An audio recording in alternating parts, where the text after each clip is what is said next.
अगर मैंने आपको बता दिया कि किस बात पर इंदिरा गांधी का इलेक्शन ओवरटर्न किया गया था, जिसके बाद फिर उन्होंने आज के दिन इमरजेंसी लगा दी थी, तो या तो आप पूरा हैरान हो जाओगे या आप सोचोगे बस इतनी सी बात।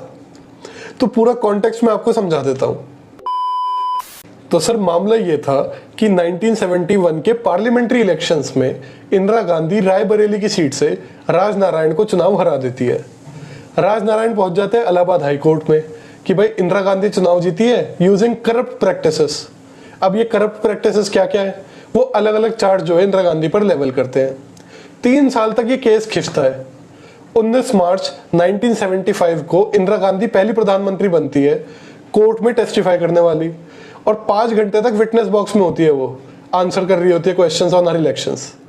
फिर आती है 12 जून, जिस दिन जजमेंट सुनाते हैं जज साहब, और 14 चार्जेस लगे होते हैं इंदिरा गांधी के खिलाफ, 14 चार्जेस।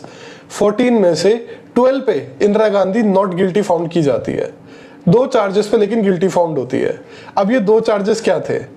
पहला चार्ज ये था कि जो रोस्ट्रम था, या जो स्टेज होता है जिसपे खड़े होकर भाषण देते हैं नेता लोग चुनावी रैलियों में, वो यूपी गवर्नमेंट ने ऊंचा बनवाया था इंदिरा गांधी के लिए, जिससे कि इंदिरा गांधी डोमिनेटिंग लगे भाषण देते वक्त।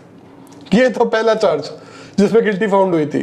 और दूसरा चार्ज ये था कि उनका जो इलेक्शन एजेंट था यशपाल कपूर, उसने रिजाइन बाद में किया था लेकिन इलेक्शन कैंपेन पहले ही ज्वाइन कर लिया था।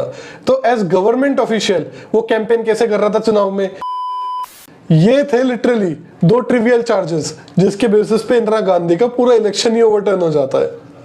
जज अपने ऑर्डर पे 20 दिन का स्टे लगाता है और कहता है आपके पास 20 दिन का टाइम है, सुप्रीम कोर्ट चले जाओ, अपील कर लो ऑर्डर के खिलाफ और रद्द करवा दो।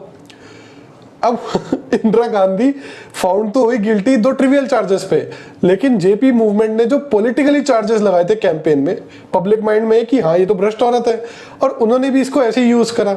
ऑपोजिशन के नेता जो है राष्ट्रपति भवन के आगे धरने पर बैठ गए कि भाई भ्रष्ट हमारा प्रधानमंत्री कैसे हो सकता है, हटाओ इसको। अब पलटकर इंदिरा गांधी के घर के बाहर सड़कों पर जो इंदिरा गांधी के चेले चपाटे थे, उन्होंने सड़कें जाम कर दी कि नहीं आप रहो प्रधानमंत्री, ये तो साजिश हो रही है आपके खिलाफ, फॉरेन कॉन्स्पिरेसी भी है। और उन्होंने जज के पुतले भी फूंक दिए। क्यों? क्योंकि जज जो थे वो कायस्थ थे और जेपी जो था वो भी कायस्थ था, hinting at some sort of setting between the two. अब 20 जून को Indira Gandhi Boat Club lawns में एक बहुत बड़ी रैली करती है, जिसमें ऐसा कहा जाता है कि 10 लाख के करीब लोग आते हैं, which was far more than the number of people who attended JP's rally at the same venue 3 months earlier. इस रैली के अंदर इंदिरा गांधी ऑपोजिशन पर चार्ज लगाती है कि ये लोग मुझे जान से मारना चाहते हैं। अब आप चरण चुम्बन का एग्जाम्पल लीजिए। उसके बाद ही इंदिरा गांधी जैसी खत्म करती है बोलना, DK बरुआ एक कपलेट पढ़ते हैं which was compose specially for that occasion.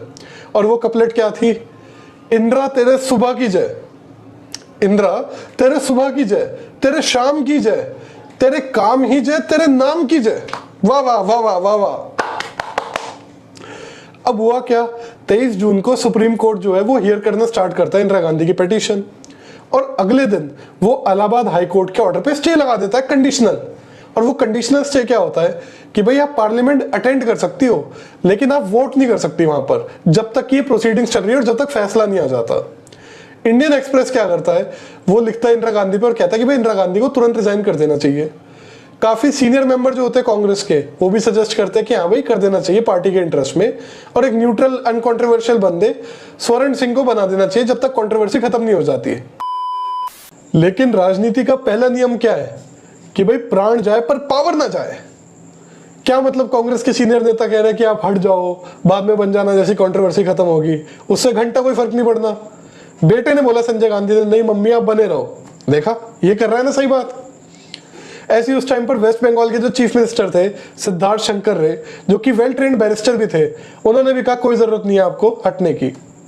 बाद में इंदिरा गांधी ने अपने बायोग्राफर को बोला भी, कह रहे उस टाइम मेरे पास कोई चॉइस ही नहीं थी, देश की हालत ऐसी थी, मेरे अलावा तो कोई लीड ही नहीं कर सकता था देश को।